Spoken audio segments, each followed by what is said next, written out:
Hi, this is Professor Fernandez, and in this video we're going to work through an example of calculating a Maclaurin series and also finding its interval of convergence. This example comes from the notes from lesson 15 in this Calculus 2 course. Head over to this website to find those notes along with these other resources. So I'm going to zoom in to the lower right-hand corner of the screen here. I'm going to encourage you to pause the video here so you can kind of read through this definition of Taylor series. I'll give you a couple of things about this definition, and then we'll jump into using it in the example. First of all, a Taylor series is a series, right? Series. So it's a power series. So it's a series whose terms have the form, numbers over here times x minus c to the n. So that's a power series.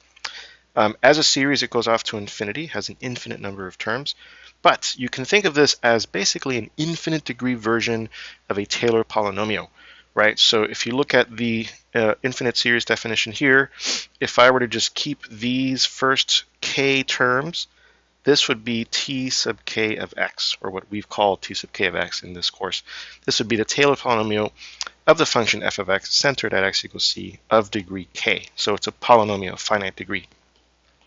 So you can think of the Taylor series as we just literally over here keep going. We keep adding more of these types of terms to the Taylor polynomial, increasing its degree. And we go all the way to infinity. So Taylor series is an infinite degree Taylor polynomial. Maclaurin series is an infinite degree Maclaurin polynomial. And then last fact to remember, a Maclaurin series or Maclaurin polynomial is just the c equals 0 version of the Taylor series or Taylor polynomial. Okay, so because of those connections, I do want to remind you of where you can find more information about that in this playlist. For the moment, ignore all the stuff on the left here. I've kind of written out some of the calculations that we'll do in a minute just to save time. So here's where you can find different things. Video 13.1, calculating Maclaurin polynomials. So that's useful if you want to just review and refresh that process. Video 11.2 in the series, how to find the interval of convergence of a power series. So we're going to have to do that in this example. Video 11.1 is how to find the radius of convergence, right? We're also going to work on that. And then to do both of those, we usually use the ratio test. So you might want to take a look at videos 10.1 and 10.2 for a review of that. Okay, so let's jump now to the example. So verify the Maclaurin series below along with its interval of convergence. So there are two things to do here. So the way this goes is essentially the same as calculating a Maclaurin polynomial, right? Hence why I wanted to tell you where to find that in the playlist. What you do first is you calculate a bunch of the derivatives of the function. So I've put that in here on the left-hand side. Derivative of sine is cosine, right? Derivative of cosine, negative sine, and so on. Sometimes if you spot a pattern in these derivatives, right, then you can use that information to then help you calculate the, in this case, the Maclaurin series coefficients. Other times, even if there is a pattern, excuse me, there isn't really a way to quantify that pattern to get the nth term in the Maclaurin series. So you just keep going, right? So that's what I did here. There is a pattern. After you get to the fourth derivative, then you're back to the function. That's the pattern, but it's kind of hard to quantify the numbers, excuse me, that result from setting x equals 0 in the function. And remember, we're doing x equals 0 because it's a Maclaurin series, right? We're looking at expanding the function about x equals 0. Okay, so if I just start substituting x equals 0 into all these derivatives, here are the numbers that I get on the right-hand side. You can tell now that it's a little easier to write out the pattern, and we'll do that next, right? So we have a 0, a 1, another 0, a negative 1, a 0. So we can kind of predict, especially because on the fifth derivative term, we're back to the original function. So we're differentiating the original function. So all these numbers are going to rinse repeat over here. Okay, so if I start now writing out the Maclaurin series, let's look at what those terms look like, and then we'll spot the pattern, and we'll see up here that we'll be able to quantify it into that form. Okay, so first term Maclaurin series, right, is going to be f of 0. I'll just write out the general series, right, and then we'll plug in our numbers, plus f prime of 0 times x, plus f double prime of 0 divided by 2 factorial x squared, and so on, right? So now I'm going to take these numbers. Here's a 0. That's f of 0. So that goes here. So 0. Okay, plus f prime of 0, right? Up here, f prime of 0 is 1. So that's 1 times x plus f double prime of 0. I'll go back up here. F double prime of 0. That's 0, so I won't write anything else.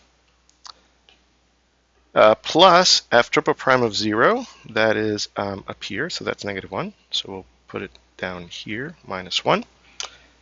That one is the third derivative, so it goes with x cubed over 3 factorial. And then there's a 0 here, so the next term is 0. Okay, and then of course it keeps going, infinite series. Okay, simplifying this a bit here, right? So this is x minus x cubed over 3 factorial. And then if we did the next number in the pattern here, right, this would be the fifth derivative. The derivative of sine is cosine. Cosine of 0 is 1. So there would be over here, there would be a plus 1 fifth derivative, so x to the fifth over 5 factorial. So plus x to the fifth over 5 factorial. Okay, at this point, we have enough information that we can spot the pattern, right? We can predict the next term. So notice what's going on. If I add the power here of x and I add the denominator, remembering that 1 factorial is the same as 1, I could also write that denominator as a factorial. And now I can notice that, first of all of the powers of x are odd. All of the denominators are exactly the power of x, but factorialized, if you will. And then all the coefficients are alternating. So plus, minus, plus, so I can predict the nth term with all this information. So minus 2, 2, 2. So now we have to quantify that pattern. So first of all, how do you write an odd number? We talked about this in the previous videos in these power series, right? X to the 2k plus 1. I think we're going to use, let me scroll up here. Yeah, we're sticking with n. So let me rewrite this with n's, x to the 2n plus 1.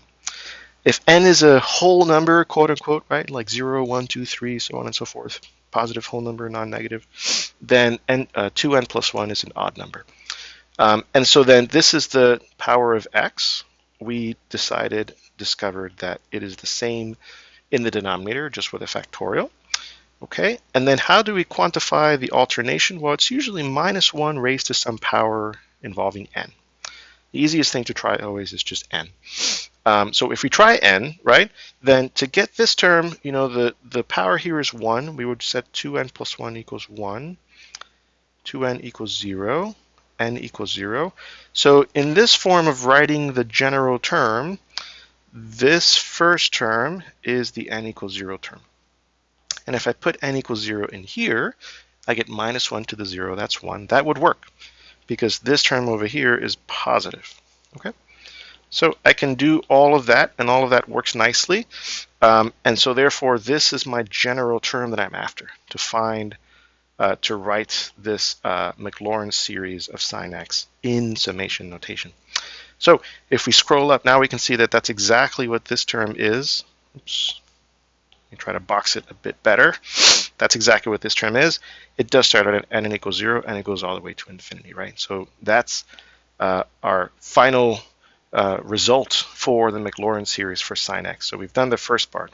We verified the Maclaurin series. Now for the second part, interval of convergence. We want to make sure that not only is this the correct Maclaurin series, but because it is a power series, we wonder for what x values does this power series converge. The answer is it turns out to converge for all x.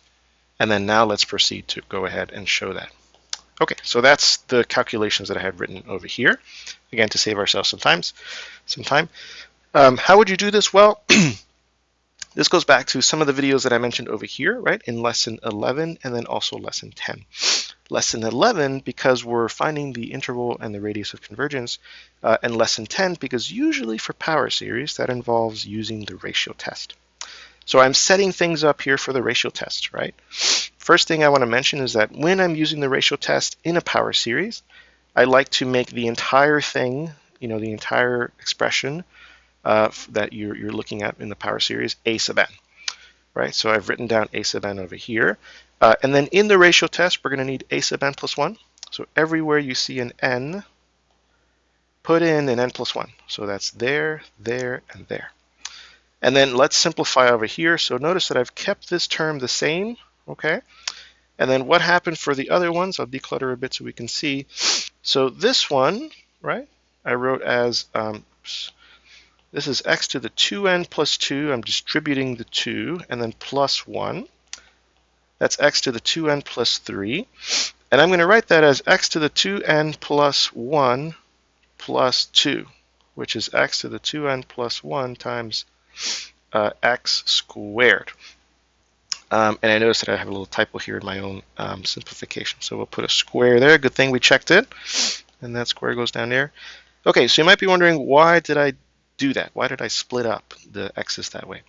Because down here in the ratio test, right, we're going to look at the ratio of an plus 1 to an.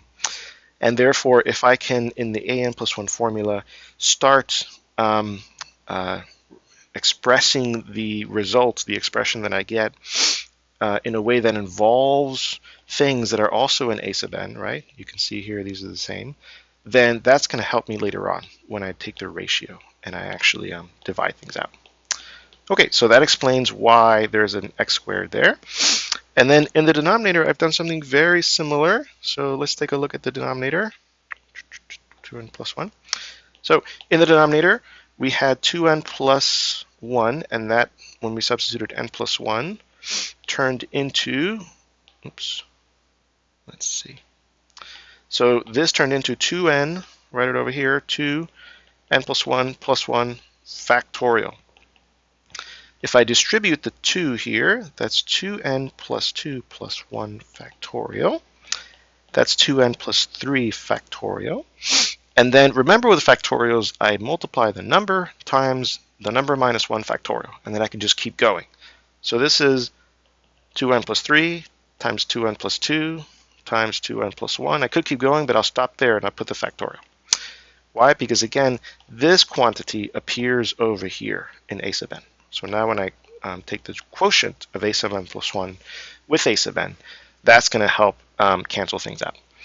Okay, so we've now made it to the part where we are going to consider the quotient a sub n plus 1 over a sub n. And that is down over here. Okay, so this is the a sub n plus 1 term. That was all of this divided by a sub n. So you multiply, so here's a sub n. You multiply by the reciprocal because we're dividing by it. And then let's start canceling things out. So what cancels out? Let's take a look. First of all, here is the x to the 2n plus 1. So there's another one also. So those cancel. Great. And then here's 2n plus 1 factorial, 2n plus 1 factorial. Those cancel. Great. And notice that we're taking the absolute values, right?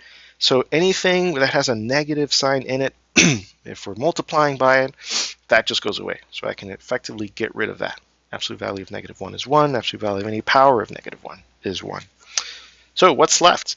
What's left is the x squared here in the numerator, in absolute value, divided by all of this stuff. Okay, 2n plus 3, 2n plus 2. I've taken the absolute value off of the denominator because n here goes from 0 to infinity, and this denominator is always positive, so we don't need the absolute values. All right, and then you may remember in the ratio test, we take the limit as n goes to infinity of this ratio of absolute values. So let's see what results here, n to infinity. First thing to notice is that the denominator is the only thing that involves an n. The numerator, x squared, absolute value, does not. So I can pull that outside, and then now I'm calculating the limit of just 1 over this quantity. We've done this now several times. You can look at earlier videos in this playlist to look at how we've done this limit, but long story short, this is a calculus 1 limit. This is 1 over, the denominator here is like a quadratic polynomial, 4n squared plus a bunch of other stuff. And as n tends to infinity, this denominator gets like really, really large, and 1 over a really, really large number approaches 0. So this limit is going to be absolute value of x squared times 0. What this tells us is that if you pick any number for x, right, like 17, right, the answer for this limit would be 0. Pick some other number like 39, the answer for the limit is still 0. So any number you pick to plug in here, right, the limit's value is still going to be 0. Remembering that in the ratio test, if you get something that's less than 1, then the power series converges. What we conclude is that because you can plug in any number of x and still get convergence by the ratio test, then the interval of convergence is all real numbers. Okay, so that's how this usually goes, right? If you end up using the ratio test on one of these power series, a Maclaurin series, a Taylor series, any power series, and you end up getting that you can plug in any number and still get convergence from the ratio test, then that tells you that the interval of convergence is all real numbers. Okay, so we verified the Maclaurin series, and we also verified the interval of convergence, and that's what we set out to do. Thanks for watching.